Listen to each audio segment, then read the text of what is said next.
안녕하세요. 한 주 동안도 여러분 일상 속에서 잘 지내셨는지 모르겠습니다. 예, 저도 이 코로나 때문에 여러 가지로 또 결정해야 되고 판단해야 될 일들이 많아서 때로는 좀 부담이 될 때도 있습니다만은 빈말이 아니라 많은 분들이 기도해 주고 계시다 이런 생각이 듭니다. 그래서 버티고 있고 또 제가 또 잘 굳건히 교육부에 섬기는 목사로서 서 있어야 하지 않는가라는 생각을 해보고 있습니다. 한 주 동안 저에게 있어서 가장 또 중요한 그 작업 중에 하나가 이 바로 배울래요, 섬길래요를 녹화하는 시간인데요. 저희가 오늘 강의에 들어가기 앞서서 오늘 말씀에 들어가기 앞서서 지난 시간에 배웠던 부분만 복습을 좀 해볼 텐데요. 지난 시간에 우리는 본격적으로 하나님의 복음이 선포되는 것을 보았습니다. 하나님의 복음이 선포될 때에 중요한 메시지가 있었습니다. 그것은 인간의 이분법을 뚫고 하나님의 복음이 선포됐다는 것이죠. 여러분, 교사로서 교회 학교에서 친구들을 가리킬 때, 예수 그리스도께 갈 수 있도록 가리킬 때 이 가리킴에 있어서 중요한 게 뭐겠습니까? 이분법인 그적인 세상적인 기준으로 친구들을 재단하지 않는 것입니다. 잘한다, 못한다 이런 식의 어떤 이분법적 잣대를 대지 않고 그 아이 하나하나를 하나하나로 볼 수 있는 그런 교사들이 되어야 할 것이고요. 또 한 가지는 우리가 지난주에 깊이 살펴본 대로 예수님이 전하신 하나님의 복음은요, 한마디의 문장에 다 있었습니다. 때가 찼고 하나님의 나라가 가까이 왔으니 회개하고 복음을 믿으라. 여러분, 지금 저와 여러분들이 살고 있는 이 코로나 정국은요, 그 어느 때보다 하나님의 통치, 하나님이 다스리신다는 것을 피부로 느끼고 있는 시대입니다. 이 시대 가운데 우리가 해야 할 작업이 무엇이겠습니까? 그것은 바로 회개하는 것입니다.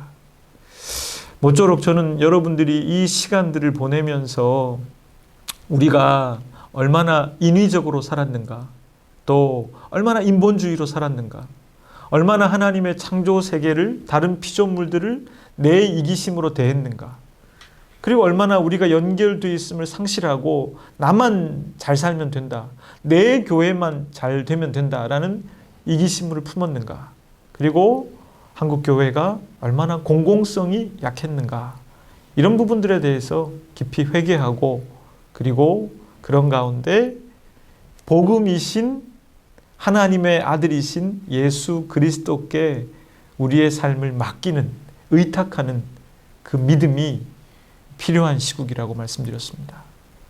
모쪼록 우리 사랑하는 선생님 여러분들께서 이 코로나 시대를 보내면서 하나님의 통치가 그 어느 때보다 긴박하게 느껴지는 이때에 회개할 수 있게 되기를 바랍니다.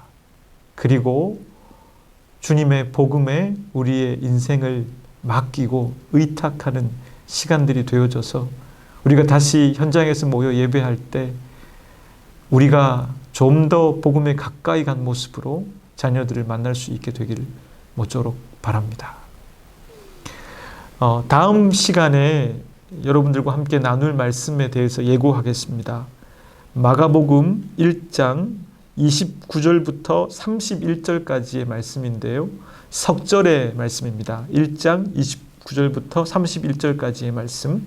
이 말씀에 대한 질문이나 혹은 앞서 들었던 말씀에 대한 또 질문이라든지 아니면 출석했습니다라고 하는 것을 보내주시면 고맙겠습니다.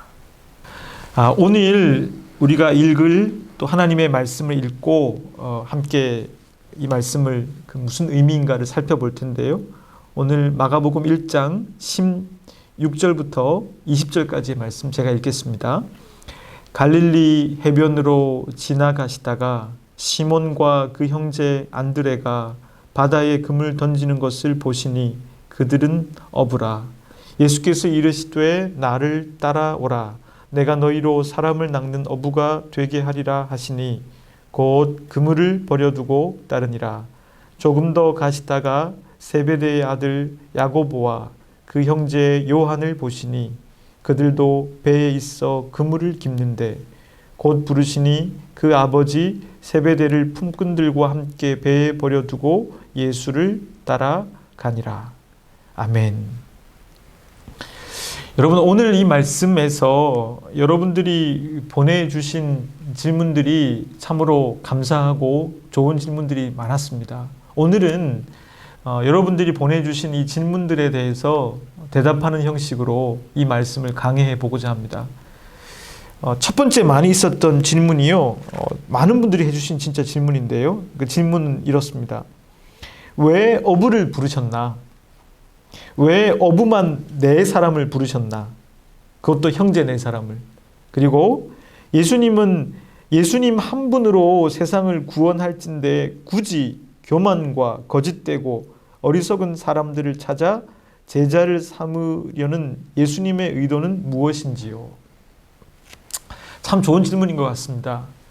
예수님께서 왜 어부를 부르셨을까? 그것도 형제인 그 두 쌍의 형제를. 그리고 예수님은 왜 굳이 혼자 충분하실 텐데 연약한 인간을 사용하셨을까? 이 질문에 대해서는 지금 이제 말씀드리는 내용으로 대답이 될 것 같습니다. 저는 두 가지로 말씀드리고 싶은데요. 첫째는 예수님은 일상의 소중함을 말씀하고 계신 것 같습니다.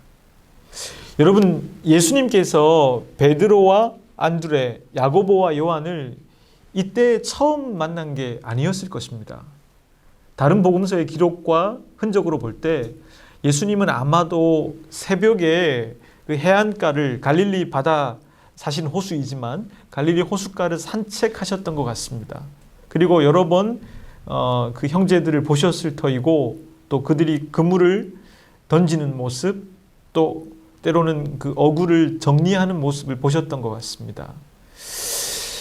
그러니까 그들의 일상을 보신 것이죠. 김영하 작가라고 하는 분이 여행의 이유라는 책을 썼는데요. 그 책에 보면 이런 말이 나옵니다.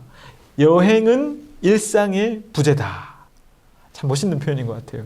제가 이걸 좀 바꿔보면 반대로 하면 뭘까요? 그러면 일상은 뭐의 부재일까요? 여행의 부재인 것이죠. 여러분, 일상이 여행의 부재라는 말은 무슨 말일까요? 일상은 루틴하다는 거예요. 일상은 일상인 거죠. 생각해보면 여러분, 어제의 내 삶과 오늘의 내 삶과 내일의 내 삶이 그렇게 다른가요? 그렇지 않습니다. 매우 비슷합니다. 아침에 일어나면 세수해야 되고요. 또 아침 좀 먹어야 되고요. 일과를 시작해야 됩니다. 점심도 먹어야 되고 또 저녁도 먹어야 되고 또 집에 오면 몸도 씻어야 되고 그리고 조금 쉰 뒤에 수면을 취해야 하는 게 인간입니다. 이런 기본적인 그 일상이라고 하는 것은 그렇게 다르지 않습니다. 사람마다의 차이는 있을 수 있지만 한 사람의 어제와 오늘과 내일은 그렇게 다르지 않다는 것이죠. 그럼 무슨 의미일까요? 우리의 이 일상이 사실은 굉장히 소중한 의미가 있다는 거예요. 왜 그럴까요? 이 일상은 사실은 일상이지만 그 일상 속에서 예수 그리스도의 부르심을 받는다는 것이죠. 어떻게? 우리가 그냥 흘러가 버리는 이 시간들 속에서 매일 반복되어지는 것 같은 이 일상 속에서 우리는 하나님의 나라가 나에게 가까이 와 있다는 것을 그 부름을 느끼게 된다는 것이죠. 그러하기 때문에 일상을 존재론적으로 하루하루를 의미 있게 살아가는 그 시간이 참으로 소중하다는 것입니다. 두 번째는 왜 어부를 부르셨냐? 왜 굳이 사람과 함께 동역하셨냐라는 질문을 던진다면 이렇게 말할 수 있을 것입니다. 일상을 살아가고 있는 자연인으로서의 다른 사람들이 하나님의 나라 복음을 함께 전할 때 그들을 통하여서 울림과 공명이 있을 수 있기 때문입니다. 이게 무슨 의미일까요? 여러분, 이런 질문도 있었는데요. 베드로와 안드레, 야고보와 요한이 뭔가 특별한 게 있어서 예수님 부르셨을까요? 그런 질문이 많았습니다. 근데 여러분 사실은 베드로와 안드레, 야고보와 요한이 뭔가 특별한 게 있어서 예수님이 부르신 것은 아닐 것입니다. 우리는요, 뭔가 비범하고 특별한 사람이 성공하는 이 성공 스토리에 매우 익숙한 사람들입니다. 시대의 가치가 그렇잖아요. 제가 요즘에 아이들하고 그 삼국지를 만화로 된 걸 읽고 있는데 그 삼국지를 읽어보니까요. 그 삼국지에도 그런 내용이 참 많더라고요. 아니, 그 유비라는 인물을 본 관우와 장비가 보자마자 그 인격에 흠뻑 젖었다는 거예요. 뭔가 비범한 사람이다. 제가 사실 애들 읽어주면서 좀 의구심이 들었어요. 진짜 그랬을까? 그리고 여러분 제가 어린 시절에 읽었던 위인전을 보면 이런 이야기로 가득하죠. 정승이었던 사람은 6살도 되기 전에 천자문을 다 뗐다. 이게 불편했었습니다. 장군이었던 사람은요, 어린 시절에 산에서 호랑이를 때려잡았다, 맨손으로. 이런 얘기가 위인전에 있었거든요. 제가 그거 읽을 때마다 굉장히 불편했습니다. 진짜일까? 근데 여러분, 결국엔 성공한 어떤 사람의 성공 스토리를 만들기 위해서 어릴 때의 모습을 미화한 부분이 분명히 있지 않을까요? 결국엔 우리는 성공 스토리에 매우 익숙해 있습니다. 그리고 비범한 사람이 성공하는 이야기, 뭔가 남과 다른 사람이 성공하는 이야기에 익숙해 있죠. 그래서 이 예수님의 이 제자를 부르는 이야기를 볼 때에도 이들이 뭔가 비범함이 있었기 때문에, 부를 만한 무슨 이유가 있었기 때문에, 사랑받을 만한 이유가 있었기 때문에 사랑해 주시지 않았을까라고 하는 착각에 빠지게 되는 것이죠. 하지만 여러분, 제 대답은 없다는 것입니다. 아무 이유가 없습니다. 오히려 이유가 있다면 그들이 자연인으로서 지극히 평범한 일상을 살아가고 있는 그런 그 갈릴리의 많은 어부들 중에 그냥 한 명이었기 때문입니다. 이유가 없는 것이죠. 여러분, 이유를 찾다고 한다면 과연 여러분들이 사랑받을 만한 이유가 있으신가요? 여러분들이 주님의 부름을 받을 만한 이유가 있으신가요? 여러분 자신에게 한번 질문해 보시길 바랍니다. 적어도 제 자신에게 질문을 던져 보았을 때 저에게는 없었습니다. 사랑받을 만한 존재가 아님에도 먼저 사랑해 주시는 그분의 은혜, 사역을 할 만한 사람이 아님에도 불구하고 부르셔서 당신의 하나님의 나라 복음을 전하게 하시는 그분의 은혜, 그게 저에게 있는 것이죠. 그럼 여러분, 왜 아무 사랑받을 만한 조건이 없고 그리고 그냥 자연인에 불과하고 일상을 살아가는 그들을 부르셨을까요? 그건 여러분, 제가 이렇게 설명해 보면 좋을 것 같아요. 아까 소개해드린 김영하 작가가 쓴 책 중에 올해 준비해온 대답이라는 책이 있습니다. 그 책에 보면 이런 얘기가 나오는데요. 극장의 형태를 이 김영하 작가가 두 가지로 분류합니다. 현대 콘서트홀이 있고요. 전통 그리스식 극장이 있다는 거예요. 여러분, 현대 콘서트홀의 특징은 뭔가요? 이렇습니다. 관객들이 앞을 향해서 봅니다. 무대를 향하여서. 그래서 무대를 향한 몰입도는 높습니다. 근데 단점이 뭘까요? 함께 호흡하고 있는 관객들의 슬픔과 웃음과 표정과 공명을 느낄 수는 없습니다. 그리스식 극장은 어떨까요? 서로 둘러 앉았기 때문에 무대를 향한 집중도는 좀 떨어질 수 있습니다. 하지만 객석에 앉은 다른 관객들의 웃음과 눈물과 표정을 함께 교감하고 느끼면서 어떤 일이 벌어질까요?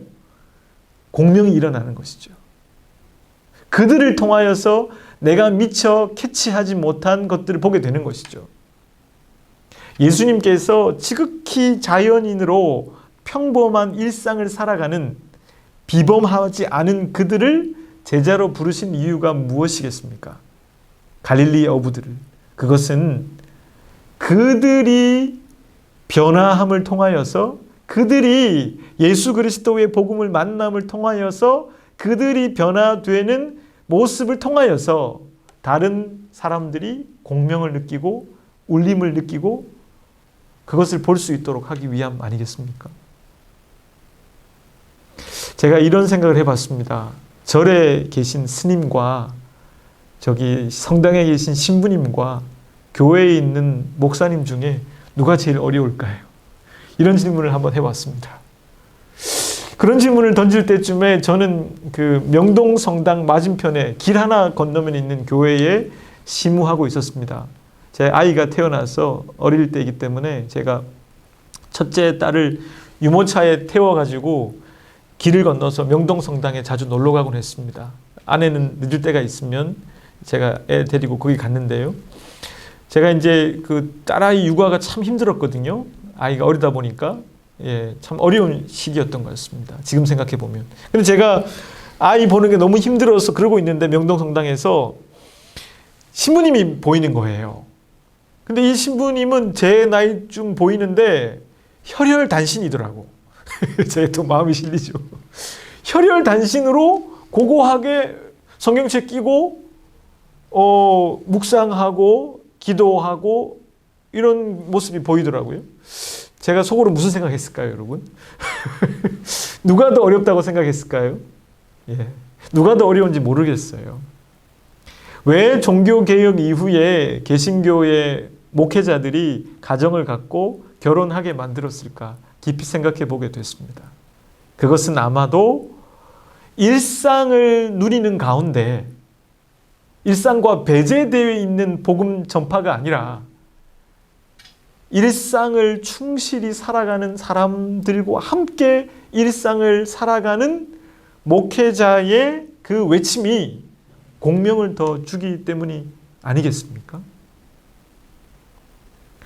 사랑하는 우리 교육부 선생님 여러분, 여러분들의 일상을 충실히 살아가시길 바랍니다. 그 가운데 우리는 하나님의 나라의 부르심을 받을 수 있기 때문입니다. 뿐만 아니라 우리가 가이드해야 할 그 자녀들과 어떻게 접점을 찾을 수 있을까요? 그들과 무슨 대화를 할 수 있을까요? 그건 철저한 일상의 이야기입니다. 그들도 살아가고 있고 여러분도 살아가고 있는 일상의 소소한 이야기들. 그게 바로 교육부의 자녀들과 우리가 접점을 찾을 수 있는 부분이라는 것이죠. 개신교의 목사가 여러분들과 접점을 찾을 수 있는 부분이 일상이듯이. 왜냐하면 그래야 여러분들을 통하여서 여러분들의 표정과 여러분들의 기쁨이 자녀들에게 그대로 공명으로 울릴 수 있기 때문입니다. 두 번째로 많이 나왔던 질문이 있습니다. 두 번째 질문은 다음과 같습니다. 왜 예수님께서는 제자로 어부들을 부르셨을까요? 또 그 부름받은 어부들은 나를 따라오라는 말씀 한마디에 모든 것을 버리고 예수님을 따라갈 수 있었을까요? 예수님께서 네 제자를 선택하심에 있어 거침없고 명쾌하시었습니다. 그들은 한치의 의심이나 망설임 없이 생업과 가족을 버리고 순종하는 모습은 놀랍습니다. 사전에 예수님의 권세 또는 그 제자들의 됨됨이를 서로 잘 알고 있었을까요? 어찌 이런 일이 가능했을까요?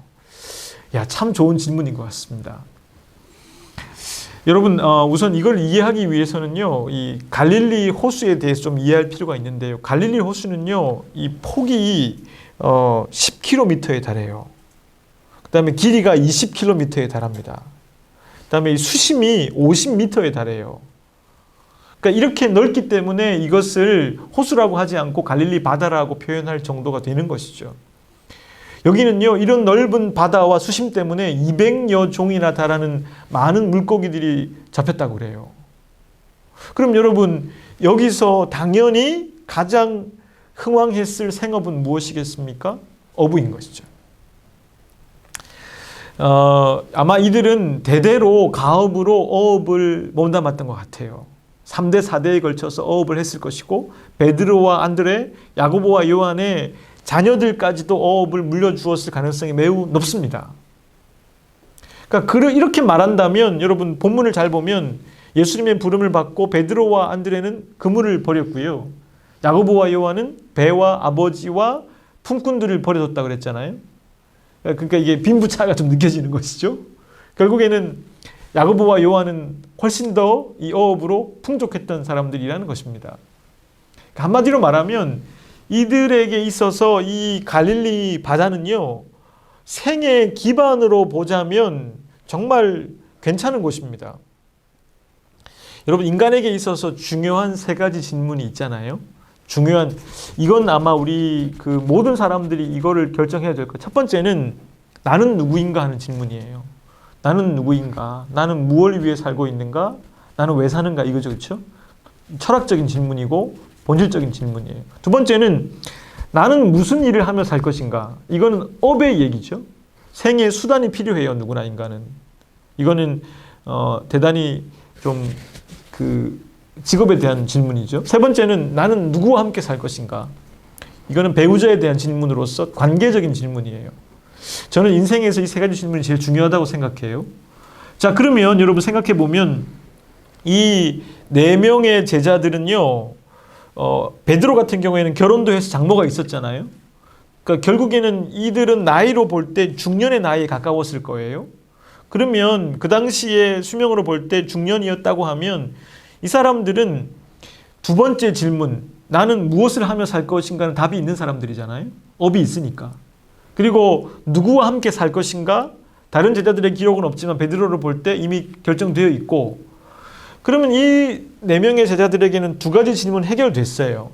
자, 그런데 이 생의 기반은 다 갖추어져 있는데 무엇이 불충분했을 가능성이 높으냐면 그건 첫 번째예요. 나는 누구인가? 나는 왜 살며 무엇을 위해 사는가예요. 실제로 여러분 독일에 가면 그 민스터에 슈바르차크 수도원이 있어요. 거기에 제가 참 좋아하는 안셀름 그린이라고 하는 수도 원장님이 계세요. 이분이 여러 책을 쓰셨는데요. 이분이 쓰신 책 중에 내 나이 40이라는 그 책이 있습니다. 그 책은요, 굉장히 심리학적 책이에요.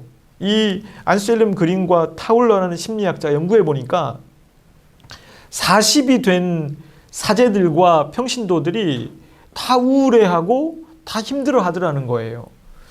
그게 왜 그런 일이 벌어졌을까 고민해 보다 보니까 그들의 공통점을 발견하게 돼요. 40이 되었을 때, 중년이 되었을 때 나는 누구이며 도대체 나는 무엇 때문에 살아가는가에 대한 질문을 하더라는 거예요. 그리고 타울러라는 심리학자와 안셀름 그림 신부님이 결론 내기를 중년의 때에 찾아오는 이 중년의 위기는 하나님이 인간에게 주시는 은총이라고 깨닫게 돼요. 그럼 여러분, 이 논리에서 본다면 베드로와 안드레, 야고보와 요한은요, 중년의 나이에 생애의 기반은 갖추어져 있고 배우자는 있었겠지만 그들에게 부실했던 건 무엇이겠습니까? 1번에 대한 정확한 규정이었을 거예요. 나는 누구이고 나는 무엇 때문에 왜 살아가는가에 대한 대답이 불충분했을 가능성이 매우 높습니다. 자, 그런 그들에게 예수님이 뭐라고 하셨어요? 나를 따라오라. 여러분, 이 나를 따라오라고 하는 말은 굉장히 힘이 있는 말이었습니다. 왜요? 우리가 분석해 본 대로 그들에게 생의 기반과 생의 동반자는 있었지만 생의 이유가 필요했던 거 아니겠어요? 그런 그들에게 나를 따라오라고 하는 이 한 문장의 말은 굉장한 통찰과 굉장히 존재론적인 힘이 있는 말이었다는 거예요. 그냥 말이 아니죠. 여러분, 본헤퍼 목사님이 그리스도를 뒤따름이라고 하는 이론을 펴셨어요. 이 그리스도를 뒤따름이라고 하는 이론은 뭐냐면 그냥 그리스도를 관념적이거나 추상적으로 믿는 게 아닙니다. 우리가 무슨 생각으로 그리스도를 따라가고 그리스도에 대해서 이야기하고 그 정도가 아니고, 그리스도를 뒤따름이라고 하는 말은 구체적인 삶의 자리자리마다 그리스도를 따라 살아가는 걸 뜻하는 말이거든요.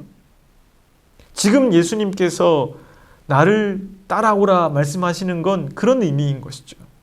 구체적인 삶의 자리자리에서 첫 번째 문제, 나는 누구이고 나는 무엇 때문에 살아가는가에 대해서 알고 따라오라는 것이죠. 그러므로 이들이 모든 것을 버리고 예수님을 좇을 수 있었던 까닭은 인간에게 있어서 보다 중요한 건 생의 방편이거나 생의 동반자가 아니라는 거예요. 생의 이유인 것이죠. 그 부분을 예수님께서 힘이 있게 말씀하셨던 것입니다. 그러므로 교회 학교 교사된 자는 그럼 어떻게 해야 할까요? 우리들은요, 우리가 서 있는 그 일상의 삶이라고 하는 소중한 가치 안에서요, 주님을 뒤따르는 사람들이 되어야 될 것이에요. 주님을 정말 실제적이고 구체적으로 따라가는 사람들이 되어야 한다는 것입니다. 그렇게 따라가게 될 때에 어떤 일이 벌어지냐면 우리의 말에도 힘이 실리게 될 것입니다. 우리가 얼마나 여러분 말이 흔한 시대입니까? 설교도 흔하고요. 오히려 홍수가 날 때 마실 물이 없다는 말처럼, 왜냐하면 그 탕류 속에 모든 물들이 다 상해버리니까. 지금 말이 많은 시대 가운데 오히려 들을 만한 말씀들은 별로 없다는 생각이 들 때가 있습니다. 우리 선생님들이 우리 제자들에게 나를 본받으라, 나를 따라오라고 말할 수 있는 그런 말에 힘이 있는 그런 교사가 되면 참 좋겠다, 그런 생각이 듭니다. 그것은 통찰이 있는 말이고 존재에 힘이 있는 말이기 때문에 그럴 거라는 생각이 많이 듭니다. 사랑하는 여러분, 오늘 6번째 강의는 이렇게 마무리하겠습니다. 같이 기도하겠습니다. 사랑하는 하나님, 당신은 소소한 일상을 살아가는 갈릴리 어부들을 부르셔서 당신의 제자로 삼으셨습니다. 그러하기에 저희들도 일상을 충실하게 살아가고자 다짐합니다. 또한 일상에서 만난 하나님 나라의 경험을 전함으로 당신의 복음이 더욱 공명과 울림을 갖게 될 것입니다. 저희들이 자녀들을 만나 일상에서 만난 당신의 이야기를 나눌 수 있도록 도와주십시오. 그리고 저희들도 생의 기반이 아니라 생의 본질적인 이유에 대해서 더욱 고민하게 해주시고 예수님처럼 힘이 있는 말로 제자들을 인도할 수 있게 도와 주옵소서. 예수 그리스도의 이름으로 기도드립니다.